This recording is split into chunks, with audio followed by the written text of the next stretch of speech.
তোমরা অনেক ছেলে আসো এমন যাদেরকে আপন মা, আপন বাবা, আপন ঘরে ঘুমায়, কিন্তু এক বেলা নামাজের জন্য জিজ্ঞাসাও করে না।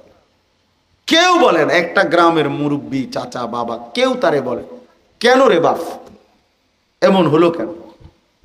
কারণ একটাই, তোর উপরে আল্লাহর লানত পড়ছে, তোর উপরে খোদার গজব পড়ছে। মিথ্যা তুমি এত বেশি বলছো, নারী এত বেশি দেখছো, উলঙ্গ ছবি এত বেশি দেখছো, জিনা ব্যভিচারের দৃশ্য এত বেশি দেখেছো, অসৎ আড্ডা এত বেশি দিছ না ফরমান, যার কারণে খোদার গজব পড়ছে তোর উপরে। এই জন্য তোরে আর কেউ ডাকে না। সবাই যেন চাইয়া চাইয়া ভাবতেছে যা চলতে থাক জাহান্নামের দিকে। নুয়াল্লিহি মা তাওয়াল্লা ওয়া নুসলিহি জাহান্নাম। যা না ফরমান, যা চলতে থাক, একদিন তোরে ফেরেশতা লাথি দিয়া জাহান্নামে ফেলে দিবে, জাহান্নামে ফেলে দিবে। কোরআনে আছে, আল্লাহ বলছে নাফরমান মনে রাখো, ধারাবাহিক নাফরমানি করছো। ওমান ইউশাকিকির রাসূলা মিন বাদি মা তাবায়্যানা লাহুল হুদা ওয়া ইয়াত্তাবি গায়রা সাবিলিল মুমিনিন। আল্লাহ বলে আমার রাসূলের বিরুদ্ধে উল্টো পথে চললা, আমার ঈমানদার বান্দারা যে পথে চলে তার উল্টো পথে যারা চলছো, মনে রেখো আমিও কিন্তু তোমাকে সেই উল্টো পথেই চালাবো। চলতে চলতে একদিন অনুসলিহি জাহান্নাম, জাহান্নামে পৌঁছে দেব। ওয়াসাআত মাসীরা, সেদিন বুঝবা জাহান্নাম কত নিকৃষ্ট ঠিকানা। হ্যাঁ, ইন্নাহা সাআত মুস্তাকাররাম ওয়া মুকামা। বুঝবা জাহান্নাম কত নিকৃষ্ট জায়গা, কতটা নিকৃষ্ট জায়গা। ওয়ালা তাকুনু কাল্লাযীনা নাসুল্লাহা ফাআনসাহুম আনফুসাহুম উলাইকা হুমুল ফাসিকুন। আল্লাহ বলে আমার এই পরিমাণ ভুলে যেও না বান্দা, বেশি দিন ভুলে গেলে একদিন আমি নিজেও ভুলে যাব তোমাকে, আর তোমারও ভুলাই দেব তোমার থেকে, তুমি নিজের পরিচয় ভুলে যাইবা। আলহামদুলিল্লাহ, আল্লাহ পাক রব্বুল ইজ্জাত জুল জালাল ওয়াল ইকরামের ফজল কারাম, রব্বুল আলামিনের অপরিসীম ইহসান, মেহেরবানি, দয়া, আল্লাহ তাআলা আমাদেরকে আজ 6 এপ্রিল 2025 রোজ রবিবার কিশোরগঞ্জ ভৈরব কালিকা প্রসাদ আদর্শপাড়া নবরালী হাজীবাড়ির যুবকদের উদ্যোগে আজকের এই দ্বিতীয় বার্ষিক ওয়াজ ও দোয়ার মাহফিলে আল্লাহ তাআলাই আমাদেরকে আসবার বসবার আল্লাহর জন্যই জমা হওয়ার তৌফিক দান করেছেন। এজন্য আমরা সকলেই বলি আলহামদুলিল্লাহ। সবার কাছে বিনীত অনুরোধ, বিশেষ করে নওজোয়ান ভাই তোমাদের কাছে অনুরোধ, এই স্ট্যান্ড ছাড়া যতগুলো হাতে ধরা মোবাইল, তোমরা এই মোবাইলগুলো নামায় ফেলো। একজন ছেলেও এই মোবাইল হাতে ধরে রেখে রেকর্ড বা ভিডিও করবা না, আমি নিষেধ করলাম। এটা আমার স্পষ্ট নিষেধ। এই কথাটা যার পছন্দ হয় না তুমি চলে যাও এখান থেকে উঠে, আর নাই তো আমি উঠাই দেবো এরপরে দেখলে। এজন্য দয়া করে ভাইয়া খামখেয়ালি করবা না। একজনেও মোবাইল আলগি দিবা না। মূলত আমরা তো এখন উপস্থিত হয়েছি, মানে আসছি এখানে, তাহলে আমিও উপস্থিত, আপনারা শ্রোতারাও উপস্থিত। এখন সরাসরি শুনবার সুযোগ, এই সুযোগটা শতভাগ কাজে লাগানো দরকার। চাইলেই মনে করেন আমি প্রতিদিন আসা সম্ভব না, আপনাদেরও সম্ভব না, তাইলে সামনাসামনি নজরের বরকত আছে। চোখে তাকায়া দেখা, সরাসরি শোনা, মনোযোগ দিয়ে শুনবার মধ্যে আলাদা ফায়দা আছে। এই কারণে মোবাইল হাতে থাকলে মনোযোগ বসে না, দিল জমে না, অন্তরের মধ্যে দিলে কথা ঢুকে না। এতে করে কোনো উল্লেখযোগ্য ফায়দা হয় না। এক তো হলো একটা আয়োজন হইল, একটা মাহফিল হইল, কিছু ছেলেরা আয়োজন করলো, তো কিছু মানুষ হইছে, তো ছেলেরাও মনে খুশি হয়েছে, যাক লোক হয়েছে। অন্যরাও বললো যে না, তোরার মাহফিলে মাশাআল্লাহ লোক হয়েছে, খালাস। তো লোক হয়েছে তো কি হয়েছে এরপরে? মানে লোক হইলেই কি, না হইলেই কি?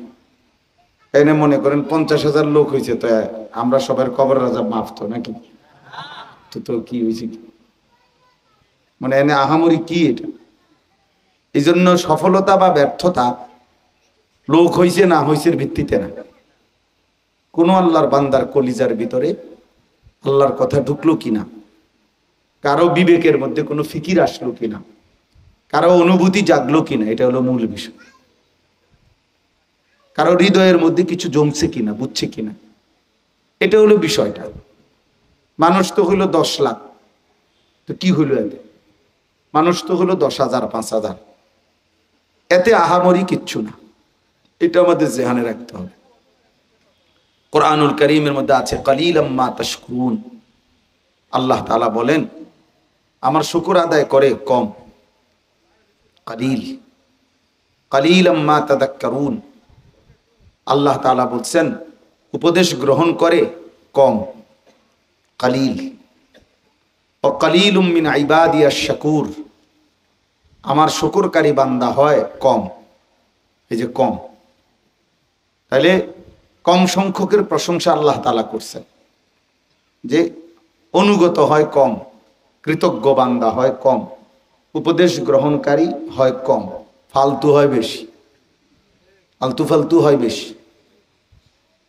কোরআনুল কারীমের মধ্যে আছে ইবলিস শয়তান, আল্লাহ তাআলা যখন তাকে বিতাড়িত করে দিছে আদম আলাইহিস সালামকে সেজদা না করার অপরাধে, তখন সে যাওয়ার সময় আল্লাহকে বলছিল যে আমি আপনার কসম করে বললাম আমি আপনার বান্দাদের সামনে পিছনে ডানে বামে চতুর্দিক থেকে তাদেরকে গুনাহের ওয়াসওয়াসা দিতে থাকব, গুনাহের কুমন্ত্রণা দেব, ফলে ওয়ালা তাজিদু আকসারাহুম শাকিরিন, আপনি আপনার অধিকাংশ বান্দাকেই আপনার অনুগত পাবেন না, আমি আপনার রাস্তা থেকে সরাই দেব।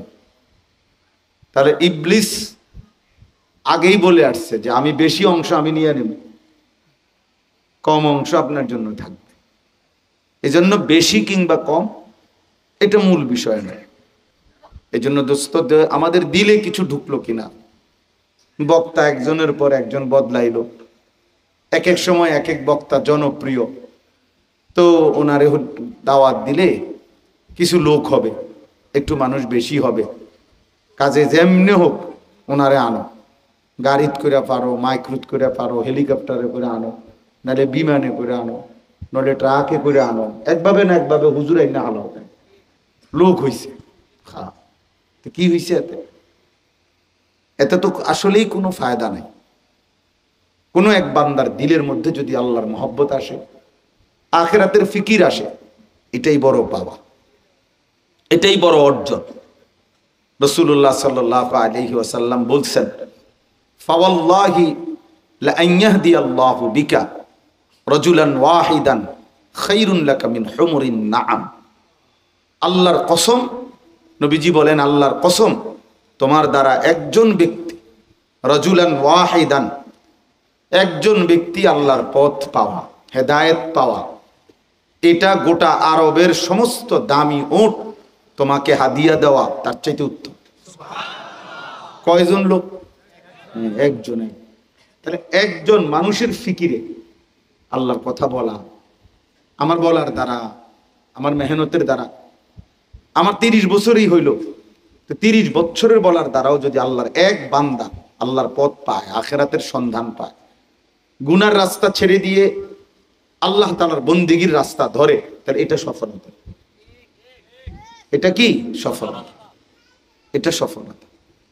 কোরআনুল কারীমের মধ্যে সূরা ইউসুফের মধ্যে আছে আমাদের নবী সাল্লাল্লাহু আলাইহি ওয়াসাল্লামকে আল্লাহ তাআলা বলছেন ওয়ামা আকসারুন নাসি ওয়ালাউ হারাসতা বিমুমিনিন।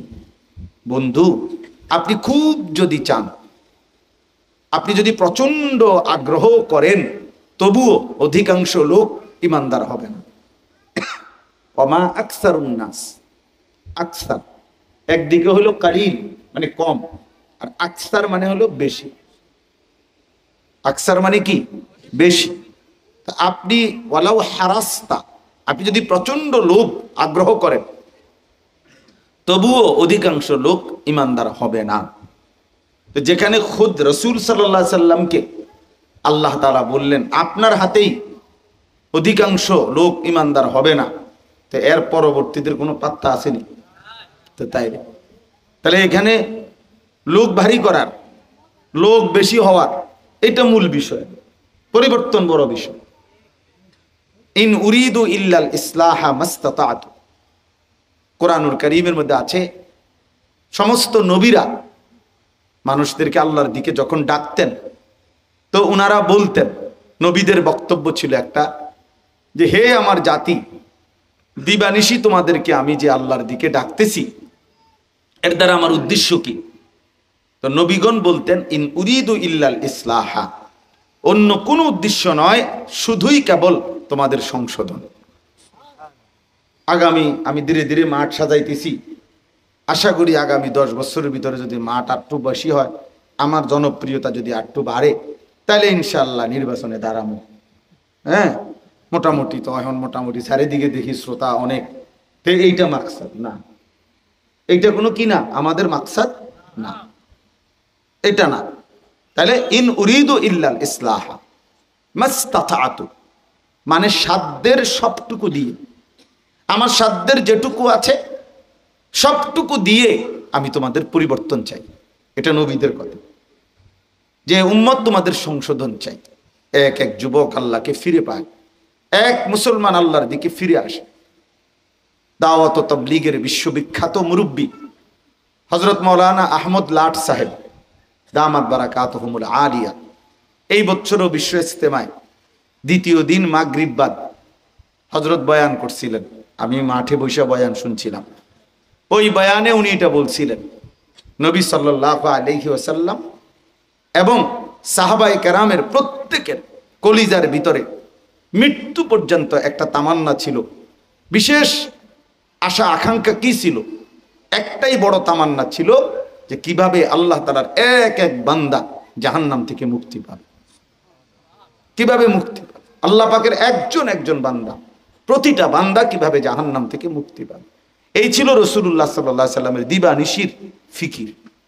24 ঘন্টার পেরেশানি, অস্থিরতা, সারাক্ষণ তিনি ভাবতেন, চিন্তা করতেন, আর কিভাবে বললে, আর কেমনে বললে, আর কি বললে, আর কোন পদ্ধতিতে বললে এই মানুষটা আল্লাহর দিকে ফিরবে, এইটা তিনি ফিকির করতেন। হাদিসের মধ্যে আছে রাসূলুল্লাহ সাল্লাল্লাহু আলাইহি ওয়াসাল্লামের সাহাবীরা বর্ণনা করছেন যে নবী সাল্লাল্লাহু আলাইহি সাল্লামের চেহারা মোবারকের দিকে স্বাভাবিকভাবে তাকাইলে কেমন মনে হইত। যেমন আমি ওনার চেহারার দিকে এখন তাকাইয়েই বুঝতেছি উনি আমার কথা খুব মনোযোগ দিয়ে শুনতেছে। তাই আমি চেহারা দেখে আমরা আন্দাজ করি যে ভাই আপনার মনে হয় একটু পেরেশানিতে আছেন, চেহারা দেখলে বুঝা। ও ভাই তোমার কি হয়েছে ভাই, ব্যথা পাইছ?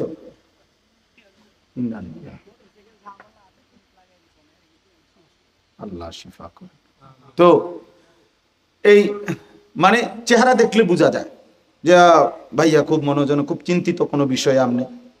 তো এই মানুষের চেহারা দেখলে আন্দাজ করে, চেহারা দেখলে বোঝা যায় খুব রঙে আসত লাগে কিরে, চেহারা দেখলেই বোঝা যায় খুব ফুর্তিতে আছে, মোবাইল টিপতে আছে 24 ঘন্টা, বাপেও কিছু কয় না, মায়েও কিছু হয় না, তার সুখ দেখে কে?